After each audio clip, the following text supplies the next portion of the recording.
Hey everybody, sorry about the delay in the updates. Let's jump straight into the video. First thing to reveal, I got my comic done. I got issue 2 done, and I did this watercolor on the front. The color has been changed to glossy, the inside has been changed to more like a regular paper stock, and it's 18 pages instead of 20, but still black and white on the inside. And I think the artwork turned out a lot better in this one, honestly, than the first one. Um, some pages for you to look at there. Uh, yeah, I'm really excited about this. I included a letters page in the back this time, so feel free to send me emails or uh, communicate with me, and maybe your whatever you say will end up in the letters column. The other thing to go with that is that I have the second printing of issue 1 here, and it's done, and it is also a full color cover. And I actually got this watercolor done by one of my college professors.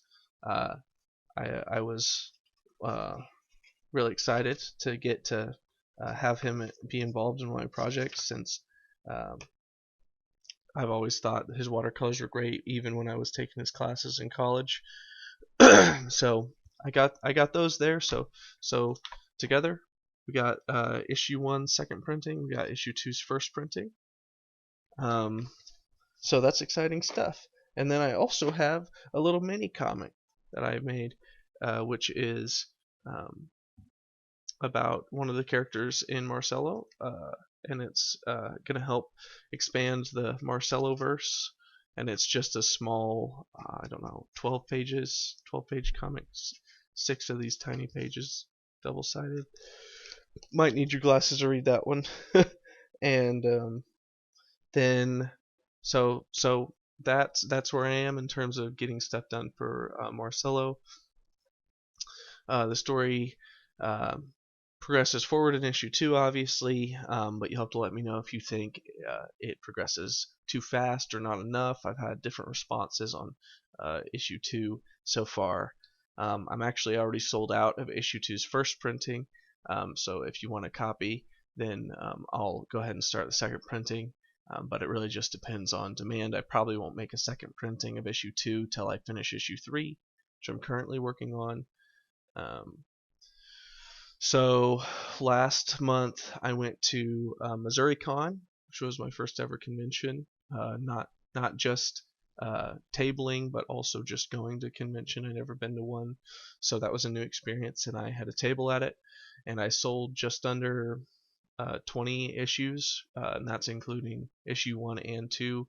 Because most people who came to my table, I mean, all the people who came to my table, they hadn't heard of Marcelo, so they were buying issue 1 and 2.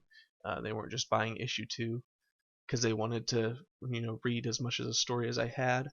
And I handed out those mini comics for free with any purchase, so they also got the mini comic. I also tried to slip the mini comic into the orders that I mailed out for issue 2. Um, let's see. And since I work at a print shop full time, I'm able to do um, all of this comic production on my own. So I'm doing the writing, the drawing, the designing, and then the layout and printing and the binding all by myself. And then when it comes to the mini comic, that's really beneficial because I can just use whatever scrap I have at the print shop to print my mini comic. And so we'll have print runs, and we'll have 10 pages left of glossy cover here. We'll have 5 pages left of regular paper here, and I can go in and I can manipulate my art to the size it needs to be to fit on that scrap paper, and then I'm able to uh, you know upcycle, or whatever you want to say, this scrap that probably would just get tossed because we don't have a job for it at work. So you might, if you end up getting a mini comic, its potential from issue to issue of the mini comic that you get, the paper stock will change, and they won't be the same because they're just out of scrap paper. Um, and then I'm trying to think if there's anything else. Oh, I met some. I was able to talk to some other comic creators when I was at the comic convention, which was in St. Louis, and I met Joe Rubenstein, who has done inking for Marvel and DC and other people back in the, I think, 70s and 80s. Um, I was able to just ask him about his inking process because I'm still trying to figure out that bit.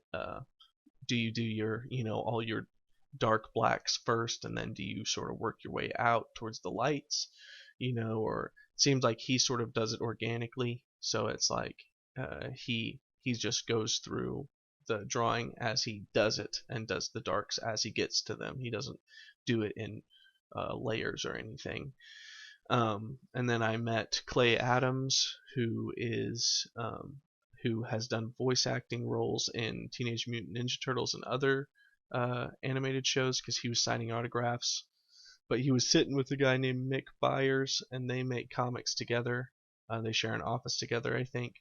Um, and so I got to talk to them about that, and just more stuff about process. I was really trying to figure out how do people draw their pencils and then print their pencils off in blue line and then ink over the blue lines.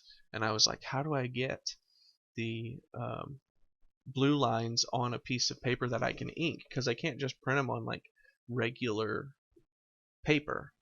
I got to print them on Bristol if I want good quality inking. So I was like, in my brain I was like, surely I wouldn't just print the blue lines onto Bristol paper. And I was talking to them, and they're like, yeah, we just have a regular copier in our office, and I just go in and I convert my pencils to blue lines in Clip Studio, and then I just stick some Bristol into the printer and I just print it. And I was like, of course it's as simple as I thought it was, but my brain wouldn't let me accept that. I thought there was some magical step there that I didn't know about. So um, he also said he had started drawing his pencils just in with a mechanical pencil that holds blue lead.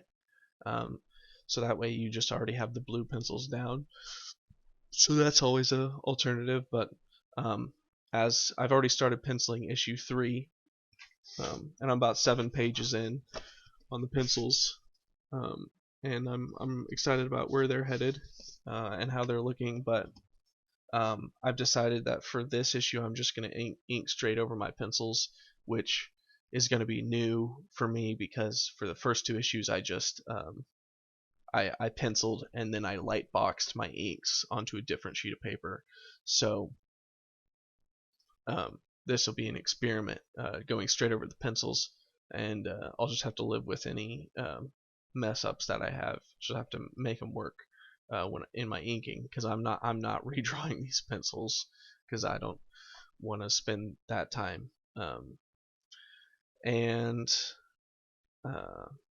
I think that's really all I had update wise. I if you want to get a copy of any of the comics of issue 1 second printing, of issue 2 second printing, or of the Volleyball Chronicles, which is the title of the mini comic, Volleyball Chronicles #1. You can get any of those on my website.